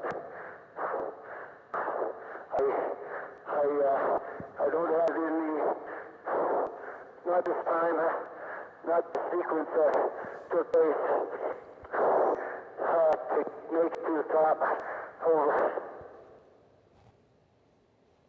So with that, he lifts himself up out of the snow, began working his way down the mountain. Didn't make progress that he should, so we begin our rescue attempt. We're watching as he's coming down, and then he stops again, no longer moves. The wind is drifting snow up around his torso. Quick calculation, we'll be there in 6 or 7 hours, at which point if he doesn't keep moving, he'll be long dead, literally half frozen. Pull out the sat phone, make some phone calls. If he's not already dead, he can still hear, and if he can hear, our voices are lost in some twisted dream. We gotta get somebody to jar him awake. Nothing works, we call his home. His wife answers, his daughters burst through the door. Mom, who is it? It's your dad. Daddy. They're 9-11, they start talking to their dad. Haven't spoken to him in weeks, it's exciting. But when he doesn't respond, they become upset, quickly angry. One disappears, the other stays on the phone and chants, "Get up, Daddy, get up, get up." He promised prior to his departure that he wasn't going to die and she wasn't going to let him forget it. You promised, in whispers, you promised. And with that promise and that memory for the first time in nearly an hour, he speaks. And together those girls pick up their dad, carry him down the mountain. In a rescue that would last more than a day. In moments when I thought he was gone. Our hands cold, his pulse weak, I don't know. They saved him. I've been in situations with other climbers who were in better condition who didn't make it. But somehow he did. And all I can say is that is love. That's the only explanation. Love. Their love carried him off the mountain. The rescue would complete, he would convalesce, and we'd jog back up there with some spray paint. Marked our high point. Came home to a media that were pretty aggressive. Jamie, you failed both times. You get the sense you don't have what it takes. Plus, you nearly killed your friend. Yeah, you're right. Good point. I do worry that we don't have what it takes. I don't know if we do or we don't. I believe we do. And if any on this team will go back, I'd be honored. Because we could quit now, and then we're going to live the balance of our lives wondering what if. It's a trivial pursuit, climbing mountains. I get that, but it means nothing and it means everything. Or we go back in the totality of our effort, and if failure is the outcome, so be it. There's no dishonor. I'd much rather that than the dull ache of regret. We're going back. 2 years later, planning, preparation, training, analyzing, studying, organizing, fundraising, improving, analysis, just constantly taking failure into feedback, data, information, knowledge. Pringles. Ask me at the break. I don't have time to talk about it, but the reality is it's Everest. You're probably going to die. Eat what you want, even crap like Pringles. It's poisonous, saturated, doesn't matter. We find ourselves in base camp, do the training on the left so we can do the work on the right. Just that relentless pursuit of goal without shortcuts and with only the effort that will yield in the outcome you hope. Because no matter the outcome, if you have to know in the totality of your effort that you poured yourself into it, then it just changes the stakes. It changes everything. With the help of our Sherpas and our companions, we push our way up the mountain. I share with you in maybe the most profound, oh, can we just back up one sec? Can you back one sec for me? This is maybe the most, thank you, the most profound lesson. Oh, right there. Oh, can we go back again? That's my, oh, okay. I'll stop. You stop. Nobody move. What a great, look at this stage, right? Look at the production value. The crew that put this together is awesome. Like they're now traveling with me to give speeches. I'm taking them with, this is awesome. Thank you for, so right here, I got to shut up and get out of here. But look at this, there we go. Whew, that was close. If you fall here, you pop out in Saskatchewan, or like Minnesota. Terrible. Look at that. I'm just kidding. Minnesota, great place. But there it is. This is one of the, shut up right after this because I want to just share this one. This is one of the most, 25 years of climbing mountains around the world. This is maybe the most powerful lesson that I would learn. One that's so translatable to the balance of life as a human being on this planet, as a spouse, as a parent, as a guest here in this moment with you. This thing here, these ladders lashed together with some rope are what hold you from that abyss. You fall here, and this is what you have to look at as you go across here. This is the view, which is so emblematic of life. Like, where in our lives do we put our focus? Is it on the crevasses that riddle our route, so much of which is beyond our control? Or is it the rungs of the ladder, that which we have influence over? It's whys in our life about why we work, for whom, our family, their future. And it's here that I began to understand what mountain could actually teach this trivial pursuit. What was we really trying to conquer? It wasn't rock and snow, but fear. Fear here of dying, yes, but fear more paralyzing in life. Fear of the unknown, of ridicule, of judgment, of outcomes, poor planning, fear that can create shackles so we are frozen in place. But if we focus on the rungs, our priorities, what's important collectively is this group over the next couple of days, focusing on those rungs, being knowledgeable of the crevasses that riddle our route, health scared or otherwise, be thoughtful indeed, but focus on what we can influence. Maintaining our composure and our cool and thinking through, making rational and properly infused emotional decisions. And we discover on the other side of fear is freedom. And miles from the summit, the journey has its reward. Miles from an outcome of one kind or another, it makes it worth it. On the other side of fear is freedom. And on this day, I guess it was a day for which I believe I was born, a day set in motion over some chocolate chip cookies in my mom's kitchen. A dream realized, off in the distance, a patch of snow, no bigger than the chair in which you sit. I kid you not, the top of the world is tiny. It's just, can I borrow this? Thank you. This is it. This is the top of the world, right here. There's no back to it. It's just the seat part. And it's white, not blue. But you get the point. It's tiny. This is the summit of Everest. Should you ever go there, be very careful, because there's an 8,000-foot drop down the other side. Seriously, it's usually windy, 60, 70 miles an hour, so keep your shit tight. It's a long way down. throw a leg up onto it, take a picture, hang back. And that's what we did. We were there for 6 or 7 minutes realizing this dream and quickly began a descent. I thought, oh, can't wait to tell my Gramps. He said, sure enough, did you make it to the tippy top, Gramps? I'm like, well, then you didn't climb the mountain, did you, boy? So I went back up there and put a bite of and put one foot in the paw, give it a little test. That seemed fine. The other foot into bed. Oh, yeah, nothing wrong with that. Looked down 8,000 feet. Okay, scoot back a little. And then stood there against the wind.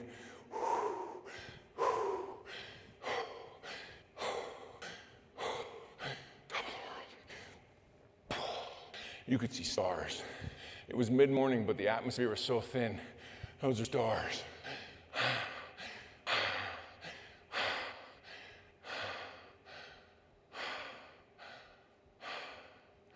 You could see the curvature of the earth, the horizon bending in the distance. Took some pictures to aid the memory. Gave my thanks.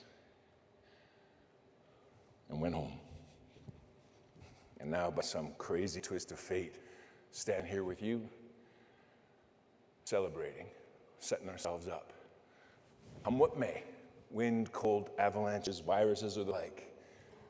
This place can accommodate more than just our own footprints. In the spirit of this meeting, this gathering, these days here in Denver, the summit awaits. I wish for you the courage and the passion to go to it. Thank you very much.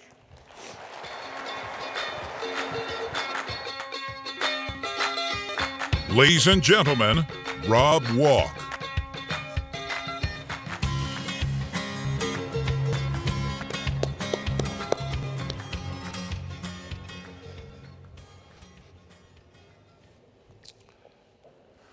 It's a tall mountain.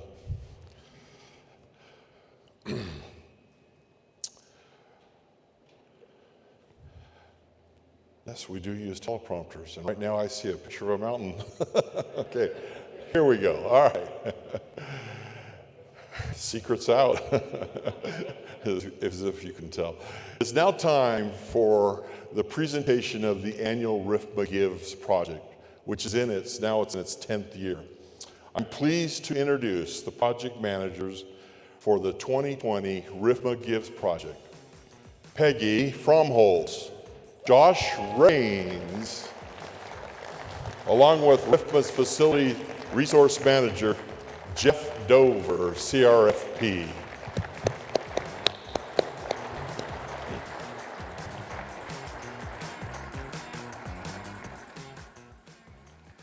Was a great experience co-chairing this year's project. I was quite sure I didn't know what I was getting myself into at first, but I quickly found out that it was a team effort. I co-managed the second project that we did at St. Cafe in Denver back in 2012, and the size and the scope of our project sure has grown since that time. Thank you so much, Peggy and Josh. We absolutely could not have undertaken a project of this magnitude without your passion and dedication to RFMA and your community of Denver. Thanks also to the generosity of more than 150 volunteers and over 40 companies who volunteered their time, equipment, materials, and money needed to make this all possible. The video we're about to show will tell the story of this very unique project that was RFMA Gives 2020. But before we do that, I want to introduce the real heroes here today, the people of the Stout Street Foundation. Their passion and dedication to helping the addicted is truly special. I'm proud to introduce Christopher Conway, CEO, President of the Stout Street Foundation, who would like to say a few words.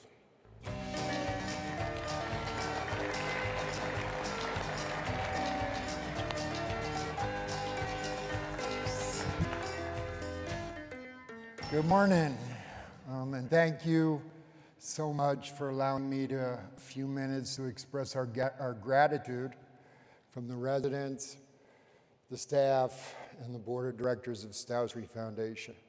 It's a big stage, so excuse me. Just to give you a little history, on February 5th of 2019, I received an email that was forwarded to me by our logistics coordinator, Sharon C., regarding this opportunity for nonprofits in Denver to apply for support from an organization none of us have ever heard of, RFMA. Not sure what it meant, not sure what the letters meant. We screwed that up all the way through this, but we figured it out by the end. At the time, we figured we didn't have anything to lose, so we just threw up a Hail Mary. Stout Street Foundation has been serving addicts and alcoholics in the Denver area since the mid-70s. Our mission statement is built around the idea of self-sufficiency, not taking any more from society than our residents already have. Only in the last 15 years have we started outside fundraising in the hopes of trying to improve the program and the facility for more than 150 residents that call Stout Street home for 2 years. It's a long-term treatment center. A few months passed, and we haven't heard anything back. Then we got information that Stout Street was chosen by RFMA as the beneficiary of RFMA Gives Day. And still, we sat in a conference room like, we were all excited, but we still had no idea what it meant. We were like, oh, this is great, but what did we win, or what did we get? During our first sit-down meeting with Jeff Dover and his amazing team, they asked us this simple question. If money was no concern, what would you like to see happen? It's like, well, we need a building, let's paint the outside, our list was like incredible where we started. So, for 15 years, we've been in this abandoned, rundown building. And we had to prioritize our projects. We had to look at safety concerns. We had to look at needs, addressing them as funds became available. So the potential wish list was pretty extensive, as you can imagine. From new boilers for our administration building to window covering for our residents' rooms, new carpets, paint, and everything in between. And Jeff put out the call to all the RFMA members. And one by one, you all stepped up to the plate, and slowly and surely, that list started to get checked off. We were blown away. Stout Street's motto is helping people help themselves. And I've never seen a day that was more embodied of that spirit than on September 21st, 2019. We showed up not fully knowing what to expect. And we watched over 150 individuals, and none of them were our residents, no help. 150 individuals from all over the country, most of whom have never heard of Stout Street Foundation, descended on our campus with one goal, leaving it better than they found it. In less than 8 hours, our campus received a transformation that was 15 years in the making. Incredible. Our residents returned home that Saturday evening with a renewed sense of pride in a place they called home. All made possible by you guys and your willingness to help these individuals who are in a fight for their lives against one of the biggest killers of our time, addiction. The impact that RFMA has made on Stout Street Foundation will be felt for years to come. And from the bottom of my heart, I thank you all for believing in our mission and enabling us to continue to serve those who need one more last chance. So I thank you all very much.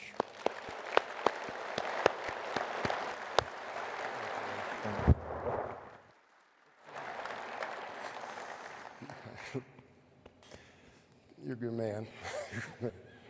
And you over there in Stout Street, you're great people. Thank you so much. Damn.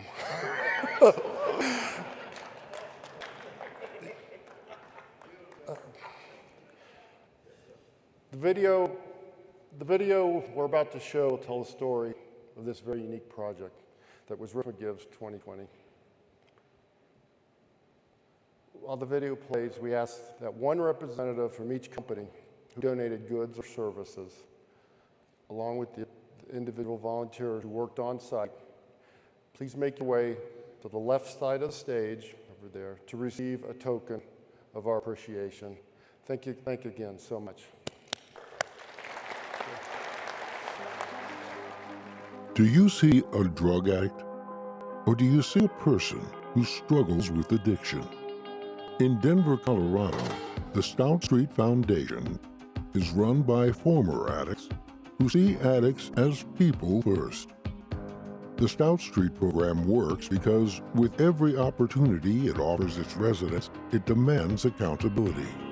It offers them a sense of worth and dignity, and it trains them for real-world careers, many of which are in the restaurant industry.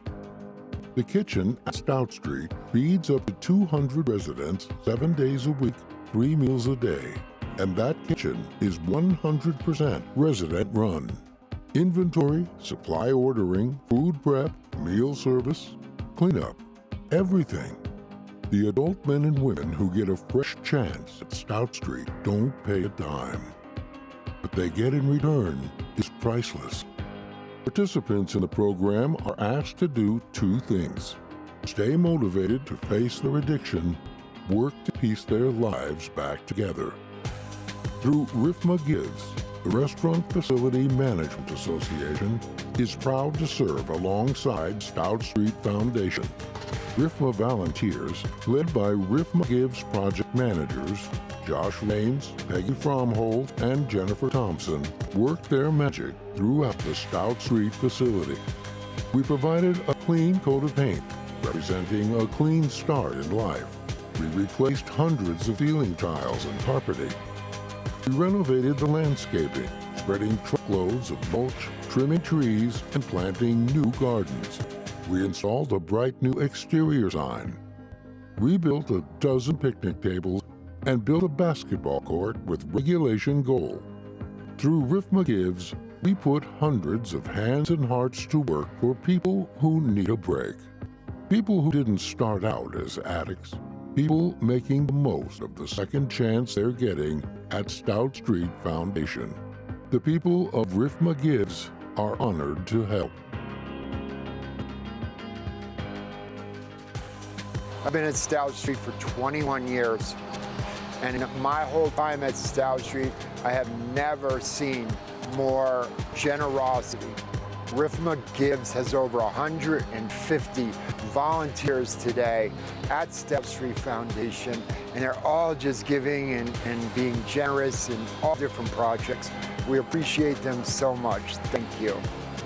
We're out here enjoying some fine Colorado weather, rebuilding and repainting some benches for the Stout Street guys to enjoy the fabulous Colorado weather. We're out here at the Stout Street Foundation doing landscaping, over 100 yards of mulch, over 4 yards of dirt. We've been up and down both sides of the street. We've moved stones. This crew is amazing. If you missed it this year, join us next year.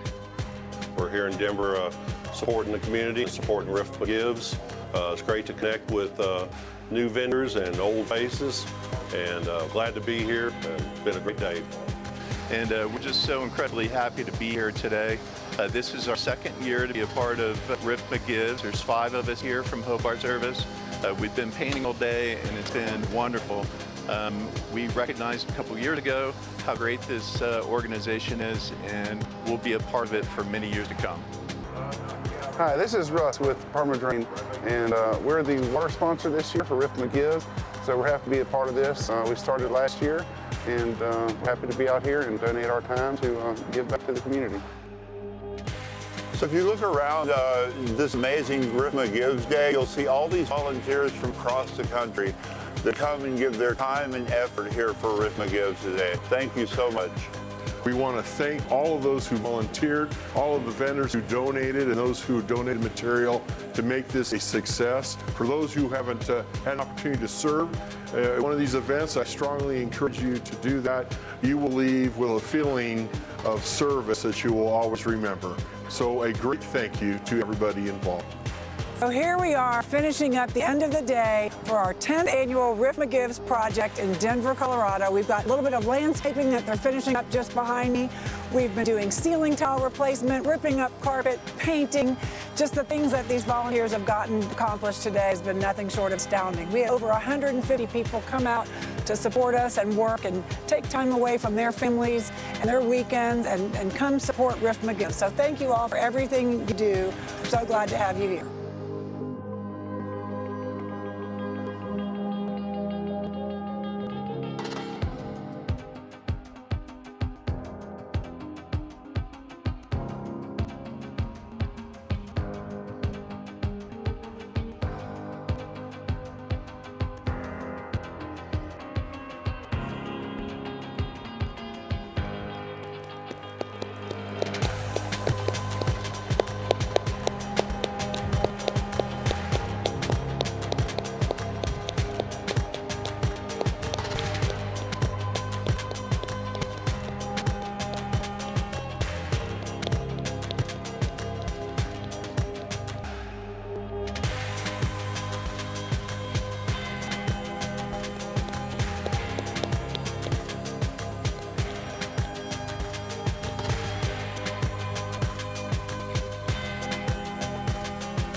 If you or your company would like to be a part of our next RFMA Gives project in Charlotte, please stop by the RFMA booth in the exhibit hall and fill out a commitment card. Wow, it's been quite an emotional morning, but now it's time for our restaurant roundtable sessions, and our vendors can go hear David Arvid speak about using customer experience to your competitive advantage at the vendor voice session. All this is followed, of course, by the opening of our exhibit hall. So grab your hand sanitizer, practice your elbow bumps, and go soak it all in. Have a fantastic day, everybody. Thanks for being here. That's awesome. I needed the shelter of someone's arms. There you were. I needed someone to understand my ups and downs. There you were, with sweet love and devotion, deeply touching my emotion. I want to stop and thank you, baby. I want to stop and thank you, baby. Yes, I do. How sweet it is to be loved by you.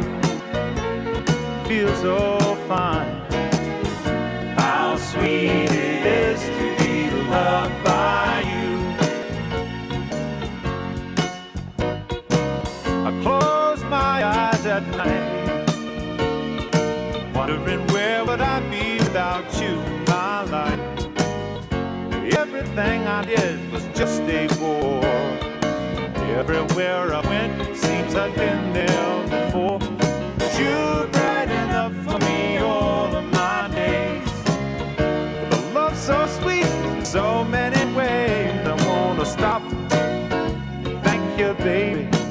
just wanna stop and thank you, baby. Oh yes, how sweet it is to be loved by you. It's just like sugar sometimes. How sweet it is to be loved by you. Whoa, yeah.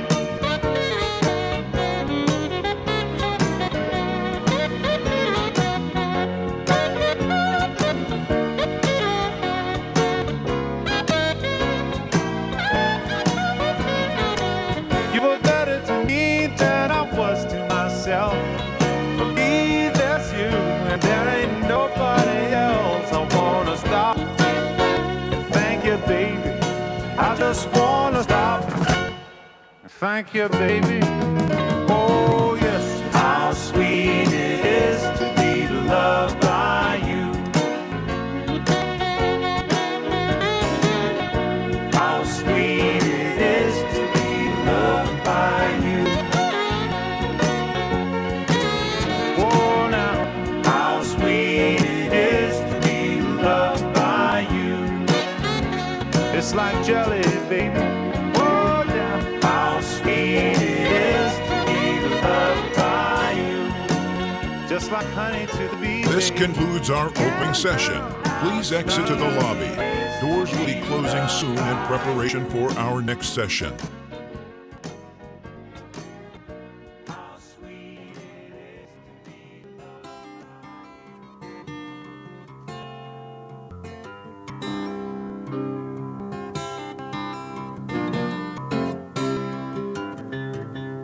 Take to the highway, won't you lend me your name? Your way and my way seem to be one and the same. Mama don't understand.